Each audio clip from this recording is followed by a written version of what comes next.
Indian medical association Vijayawada వారు ఇటీవల కురిసిన భారీ వర్షాలు మరియు వరదల కారణంగా అనారోగ్యాల బారిన పడిన ప్రజలకు ఆరోగ్యం అందించే దిశగా అడుగులు వేస్తున్నారు.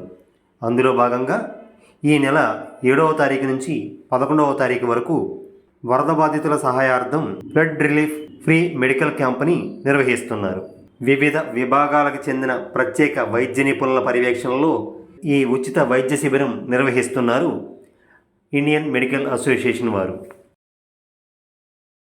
ఇక్కడ ఐఎంఏ తరపున ఫ్లడ్ రిలీఫ్ క్యాంపు ఆర్గనైజ్ చేస్తున్నారండి.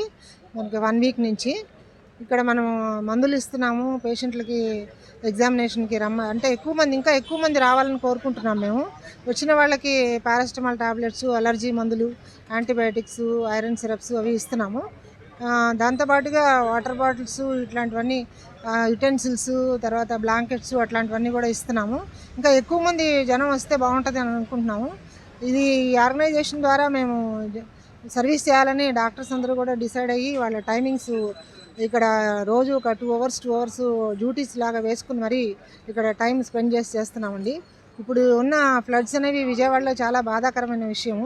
ఎందుకంటే రోగాల బారిన పడడం ఒకటే కాకుండా వాళ్ళకి డైలీ ఫుడ్ ప్రాబ్లం ఉంది, షెల్టర్ ప్రాబ్లం ఉంది. అట్లాగే ప్రెగ్నెంట్ లేడీసు, చిన్నపిల్లలు చాలా ఎక్కువగా సఫర్ అవుతున్నారు. మనం యాక్చువల్గా సైట్లోకి వెళ్ళి అక్కడ వాళ్ళకి హెల్ప్ చేయాలని ఉంది, కానీ ఆ బోట్లలో వెళ్ళి అంత సైట్ మనం వెళ్ళలేని పరిస్థితి వచ్చింది. అందుకని ఇక్కడ ఉండి మనం సర్వీస్ చేస్తున్నాము. మాకు గవర్నమెంట్కి కూడా కొంత మేము ఫండ్ వసూలు చేసి ఇవ్వడం జరిగింది. డాక్టర్స్ అందరూ కూడా పేషెంట్స్ని ఎలాగోలాగా విజయవాడని ఆదుకోవాలని స్ట్రాంగ్గా డిసైడ్ అయ్యి ఇది ఇంకా 1 వీక్ ఈ ప్రోగ్రామ్ కంటిన్యూ చేస్తామండి. నేను గైనకాలజిస్ట్ విజయవాడ 1 టౌన్లో మాది హాస్పిటల్. 40 years నుంచి ప్రాక్టీస్ చేస్తున్నాను. ఎప్పుడు కూడా ఇటువంటి ఫ్లడ్స్ ఎప్పుడు చూడలేదండి. ఇట్లా ఇంత దారుణమైన పరిస్థితి ఎప్పుడు రాలేదు విజయవాడకి. చంద్రబాబు నాయుడు గారు చాలా బాగా చేస్తున్నారు. డాక్టర్స్ కూడా దానికి బాగా సహకరిస్తున్నారు. అన్ని డిపార్ట్మెంట్స్ వాళ్ళు కూడా బాగా కష్టపడి హెల్ప్ చేస్తున్నారు. జనం దాన్ని ఉపయోగించుకొని తొందరగా గట్టున పడాలని దేవుడిని ప్రార్థిస్తున్నామండి. తప్పనిసరిగా జాగ్రత్తగా అంటే వాళ్ళకున్న పరిస్థితులను బట్టి ఉంటుంది. వాళ్ళ ఇంటి దగ్గర ఎలాగున్నది వాతావరణం అనేది మనకు తెలియదు. వాటర్ విషయంలో చాలా జాగ్రత్తగా ఉండాలండి. వాటర్ కొంచెం బాయిల్ చేసుకోగలిగితే వాటర్ బాయిల్ చేసుకుని తాగడము. తడిచిపోయిన బట్టలు వేసుకుంటే అలర్జీలు అవి వస్తాయి. ఎస్పెషల్లీ ప్రెగ్నెంట్ లేడీస్, చిన్నపిల్లల విషయంలో, ఫుడ్ విషయంలో మరి జాగ్రత్తగా ఉండాలి. నిల్వ ఉన్న ఫుడ్ తినకూడదు. వీలైనంత వరకు ఫ్రెష్లీ ఫుడ్ సప్లై చేస్తున్నారు. అది కాకుండా వాళ్ళు ఏమైనా చేసుకోగలిగినా అప్పటికప్పుడు చేసుకున్నది తినగలిగితే మంచిది. బ్లాంకెట్స్, యుటెన్సిల్స్ కూడా ఇక్కడ ఇస్తున్నారు. అవి వాళ్ళు ఉపయోగించుకుంటే బాగుంటుంది.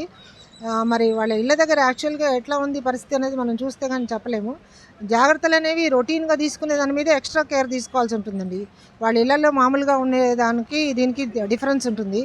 ఈ వాటర్లో తడిచిపోవడం వలన వాళ్ళ హెల్త్ ఇష్యూస్, ఇప్పుడు చాలామంది పేషెంట్స్ ఈరోజు వచ్చిన వాళ్ళు దురదలు, అలర్జీలు, జ్వరము, దగ్గు, ఒళ్ళు నొప్పులు ఇట్లాంటివి ఉన్నాయి. ప్లస్ సైకలాజికల్గా కూడా బాగా అప్సెట్ అయి ఉన్నారు.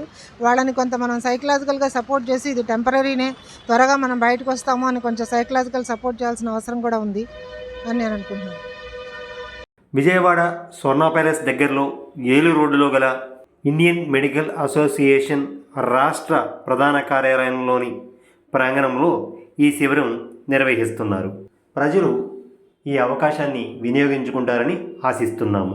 ఆంధ్రప్రదేశ్ సీఎం చంద్రబాబు నాయుడు గారి పిలుపు మేరకు క్షేత్రస్థాయిలో కూడా కొంతమంది వైద్య బృందాలు వెళ్ళి ప్రజలకు సేవలు అందించారు. వారికి మరియు ప్రస్తుతం సేవలు అందిస్తున్న వైద్యులకు మరియు వారి సిబ్బందికి ప్రత్యేక అభినందనలు తెలియజేస్తున్నాము. ఈ ఉచిత వైద్య సేవలను అందుకుంటున్న పలువురు ప్రజలు డాక్టర్లకు వారి కృతజ్ఞతాభివందనాలు తెలియజేస్తున్నారు. ఈ నెల 11వ తారీఖు వరకు జరిగే ఈ కార్యక్రమాన్ని మీరు ఉపయోగించుకుంటారని ఆశిస్తున్నాము. వైద్యో నారాయణో హరి. సర్వేజన సుఖినో భవంతు. ఆరోగ్యమే మహాభాగ్యం.